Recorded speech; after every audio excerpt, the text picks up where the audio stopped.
ఇక్కడ కేజీ చీరలు కొంటే అర కేజీ చీరలు ఫ్రీ అంట. మంగళ్య షాపింగ్ మాల్ కేజీల్లో సేల్, టన్నుల్లో ఆనందం.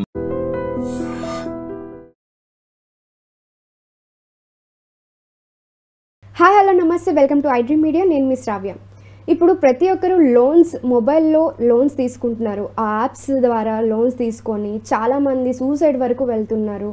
ఎంత రిస్క్ ఫేస్ చేస్తున్నారంటే ఇంట్లో వాళ్ళకు కూడా చెప్పకుండా ఎలా దాని నుంచి బయటపడాలో తెలియక ఇలా చాలా ఇబ్బంది పడుతున్నారు. అసలు దీని గురించి ఒకసారి మనతో పాటు ఫైనాన్షియల్ ప్లానర్ మధు గారు ఉన్నారు. ఆయన అడిగి మిగతా విషయాలు తెలుసుకుందాం. నమస్తే అండి. నమస్తే మేడం. సో ఇప్పుడు చాలా మంది మొబైల్ యాప్స్ ద్వారా లోన్స్ తీసుకుంటున్నారు.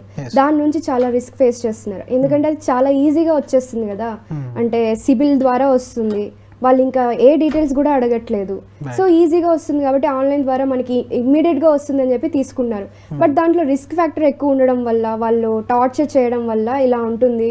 వాళ్ళు సూసైడ్ వరకు వెళ్ళాల్సి వస్తుంది. సో దానిలో మనం తీసుకోవడం ఎంతవరకు కరెక్ట్ అంటారు? బ్యాంక్ లోన్స్ బెస్ట్ అంటారా?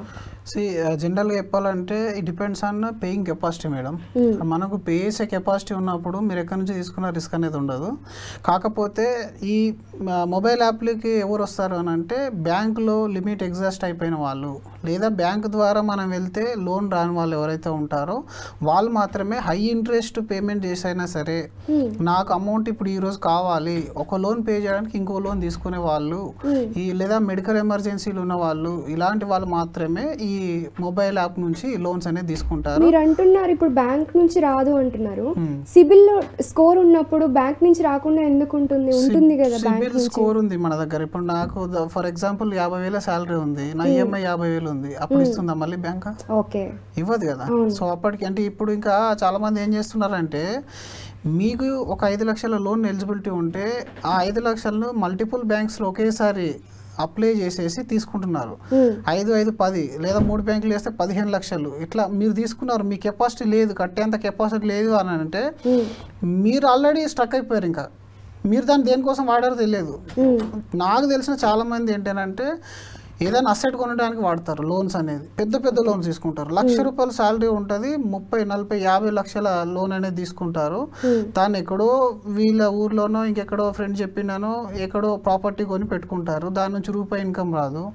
ఈయన శాలరీ నుంచి ఫస్ట్ కొన్ని రోజులు చాలా బాగా మెయింటైన్ చేస్తాడు. ఏ రోజైతే శాలరీ ఇబ్బంది అవుతుందో, లేదా ఏ రోజైతే మీరు నిత్యావసరాలు ఖర్చులు పెరుగుతాయో ఇంకా మీకు లోన్ పేయింగ్ కెపాసిటీ రాదు కదా.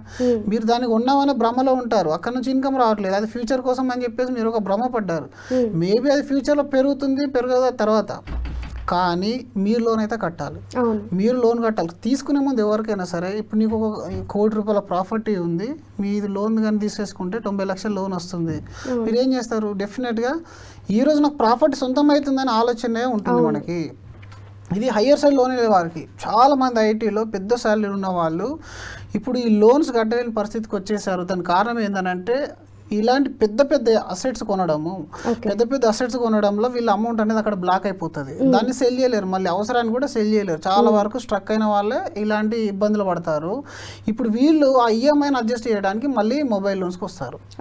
ఆ ఈఎంఐ పెద్ద ఈఎంఐ కదా, కాబట్టి మొబైల్ లోన్స్లో ఏంటంటే ఒక 50,000 నుంచి 1,00,000, 2 లక్షల వరకు మీ పాన్ నెంబర్ ఎంటర్ చేసేస్తే అవైలబుల్ లిమిట్ కనబడిపోతుంది. మీరు కేవైసీ కంప్లీట్ చేశారు, మీరు సిబిల్ బాగుంది, ఎందుకంటే మీరు ఆల్రెడీ 6-7 మంత్స్ నుంచి బాగా కట్టారు కదా, సిబిల్ బాగానే ఉంది. ఇక్కడ ఎలిజిబిలిటీ అనేది పెద్ద ప్రాబ్లం కాదు. 50 నుంచి 1 లాక్ చేస్తారు, 18% నుంచి 28% వరకు ఇంట్రెస్ట్ ఉంటుంది ఇందులో. అయినా సరే ఇంకా కొన్ని యాప్స్ ఉన్నాయి. అవి ఏంటంటే మీకు ఇచ్చే లోన్లో 30% ముందే కట్ చేసుకొని ఇచ్చేస్తాడు మీకు. 30% అంటే మీకు 1 లాక్ లిమిట్ ఇస్తాడు. 70,000 బ్యాంక్లో క్రెడిట్ అవుతుంది. 30,000 అనేది వాళ్ళ ఛార్జెస్. తర్వాత మీరు 1 లాక్కి 2% చొప్పున కట్టాలి, లేదా మీరు 2.5% చొప్పున కట్టాలి. మనం లాస్ అవుతున్నాం కదా. అక్కడ లాభం అనేది చూడరు. నాకు 70,000 అరేంజ్ అయినాయా చాలా అనుకుంటారు అంతే. ఎందుకంటే ఆ స్టేజ్లోకి వెళ్ళిపోయారు కాబట్టి మీరు మొబైల్ యాప్లోకి వెళ్ళారు. మనీ. ఇంకొకటి ఈ మధ్యలో కొత్త రకమైన క్రెడిట్ కార్డు కూడా వచ్చింది. అది ఈవెన్ స్టూడెంట్స్ కూడా ఇస్తున్నారు. మీరు కాలేజ్ చదివే స్టూడెంట్ తను యాప్ డౌన్లోడ్ చేసేసుకొని పాన్ నెంబర్ కొట్టేసాడు అని అంటే లోన్ వచ్చేస్తుంది. అది 10,000, 20,000 ఎంతో కొంత వచ్చేస్తుంది. ఆ 20,000 కూడా కట్టే కెపాసిటీ ఉండాలి కదా మన దగ్గర.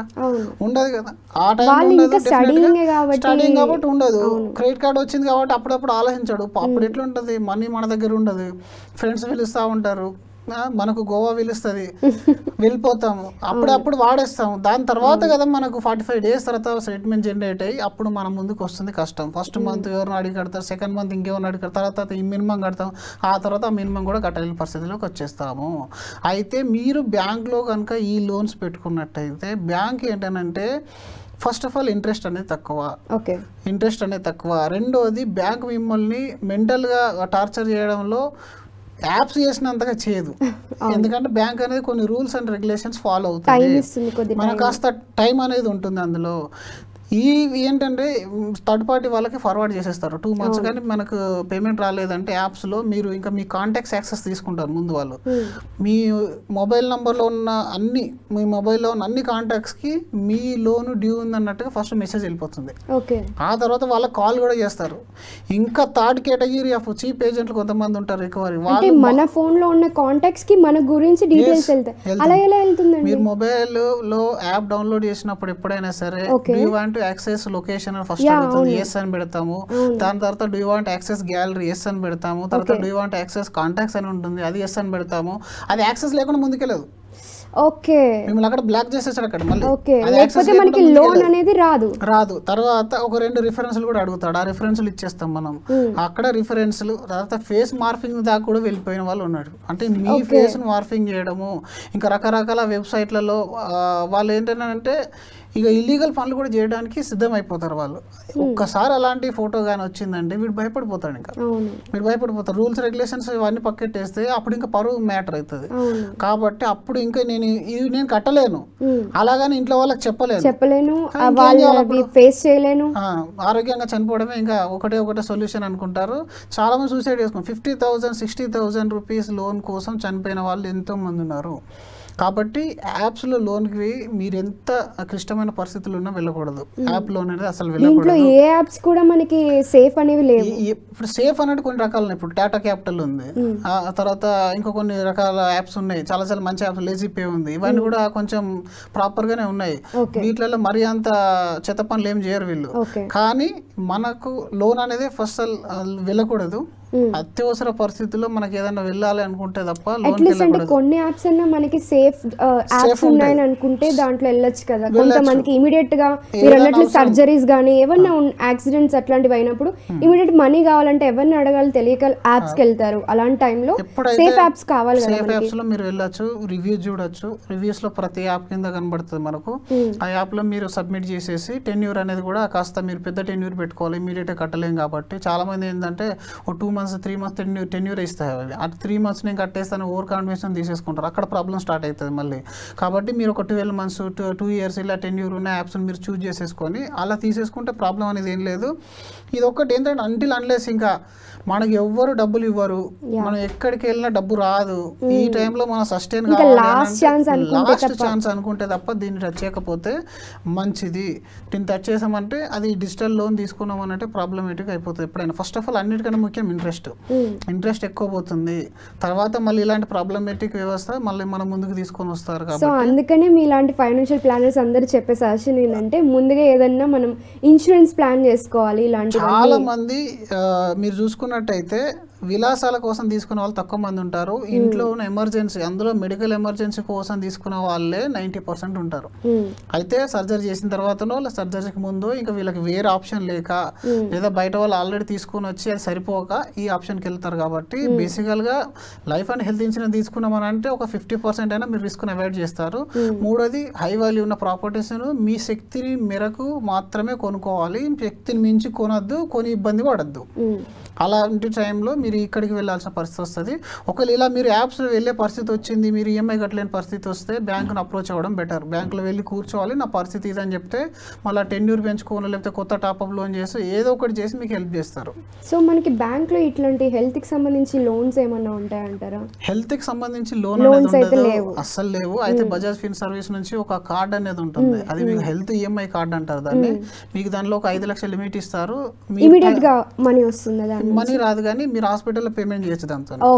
అంటే మీరు ఇప్పుడు అంకుర లాంటి పెద్ద హాస్పిటల్లోకి వెళ్తే బజాజ్ ఈఎంఐ కార్డ్ అనేది కనబడుతుంది. అక్కడ బజాజ్ ఈఎంఐ కార్డ్ అనేది కన్స్యూమబుల్, మళ్ళీ అది వేరు, హెల్త్ కార్డ్ వేరే ఉంటుంది. ఈ హెల్త్ కార్డులో ఓన్లీ హెల్త్కి సంబంధించిన ఎక్స్పెండిచర్సే మీకు స్పెండ్ అవుతాయి అందులో. అంటే మామూలుగా మామూలుగా స్వైప్ అవుతాయి. మిగిలిన ఎలాంటివి కూడా మీరు యూజ్ చేసుకోలేదు. మీకు 5 లక్షల లిమిట్ ఇస్తాడు, అది మీరు తర్వాత క్రెడిట్ కార్డ్ లాగానే కట్టుకోవచ్చు, ఈఎంఐ లాగా కన్వర్ట్ అవుతుంది. అదొక మంచి ఆప్షనే. బట్ ఇప్పుడు లోన్ తీసుకున్నట్లుగానే మనం అక్కడ కార్డ్ త్రూ మనం తీసుకొని చేసుకోవచ్చు, అంటే సేమ్ మీరు క్రెడిట్ కార్డ్ అన్నట్లుగా. అంతే. ఇప్పుడు మన దగ్గర ఈవెన్ హెల్త్ పాలసీ తీసుకోవడానికి కూడా డబ్బులు లేవు అంటే మాత్రం ఇదొక ఆప్షన్.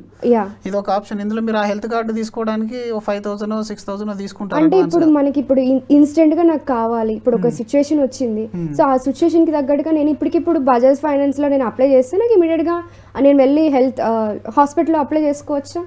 ఇమీడియట్ గా అనేది ఉండదు, మళ్ళీ అంటే మామూలుగా 1 వీక్ లో అయిపోతుంది. 1 వీక్ లో అయితే అయిపోతుంది. అందులో ఏంటంటే ఎలాంటి రిస్ట్రిక్షన్ ఉండదు, అది మీకు లోనే. మీ డబ్బు వాడు కడతాడు, మీ ట్రీట్మెంట్ డబ్బు వాడు కట్టేస్తాడు, అది మీరు మళ్ళీ ఇన్స్టాల్మెంట్లో కట్టేయాలి వాళ్ళకి. అది కూడా ఒక రకంగా మంచి ఆప్షనే, తీసేసుకొని పెట్టుకుంటే పని చేస్తుంది. బట్ 100% హెల్త్ ఇన్సూరెన్స్ ఉన్నది అని అంటే ఇలాంటి అవసరాలు అనేటివి రావు. సో ఈ లోన్ యాప్స్ అనేది అంత సేఫ్ కాదు. లోన్ యాప్స్ అనేది సేఫ్ కాదు అంటిల్ అన్లెస్ మన ఎమర్జెన్సీని మీరు బ్యాంకర్తో డిస్కస్ చేయండి, లేదా ఫైనాన్షియల్ ప్లానర్తో డిస్కస్ చేయండి, తెలిసిన వాళ్ళతో సీనియర్స్ ఉంటారు కదా వాళ్ళతో డిస్కస్ చేయండి. ఫస్ట్ ఆఫ్ ఆల్ ఆ ట్రాప్లోకి వెళ్ళకంటే ముందుగానే మీ ఫైనాన్షియల్గా మీరు ప్లాన్ చేసుకోండి. నాకు వచ్చిన ఖర్చులు, నాకు వచ్చిన జీతం ఎంత, నాకు వచ్చిన ఆదాయం ఎంత, ఇవన్నీ ముందుగానే మీరు ఒక ప్రాపర్ ప్లానింగ్తోని ఫ్రమ్ డే 1 మీ శాలరీ స్టార్ట్ అయిన మొదటి రోజు నుంచి మీరు ప్రాపర్ ప్లానింగ్తో ఉంటే మీకు ఆ అవసరం జీవితంలో రాదు. అనవసరంగా మనం ప్లానింగ్ లేకుండా అక్కడిక్కడ వెళ్ళిపోతాం కాబట్టి ఆ లాస్ట్కి ఆ స్టేజ్కి వెళ్ళిపోతాం. కాబట్టి ఈ విధంగా మీరు ప్రాపర్గా ఫైనాన్షియల్ ప్లాన్ చేసుకోండి, మీకు దేని అవసరం రాదు. థ్యాంక్ యూ అండి. Thank you madam. So sir చెప్పినట్లుగా మీరు ఒకవేళ లోన్ తీసుకోవాలి, యాప్స్ ద్వారా లోన్ తీసుకోవాలనుకుంటే మాత్రం మీ కాంటాక్ట్స్, మీ ఫొటోస్, మీ గ్యాలరీ ఇవన్నీ యాక్సెస్ ఇస్తున్నారు అని అంటే అక్కడే ఇంకా ఆగిపోండి, తీసుకోవద్దు. ఇది సేఫ్ కాదు అని చెప్పి తెలుసుకొని అక్కడి నుంచి క్విట్ అయిపోండి. సో ఇలాంటి విషయాలు కావాలంటే do subscribe to our channel. Thank you.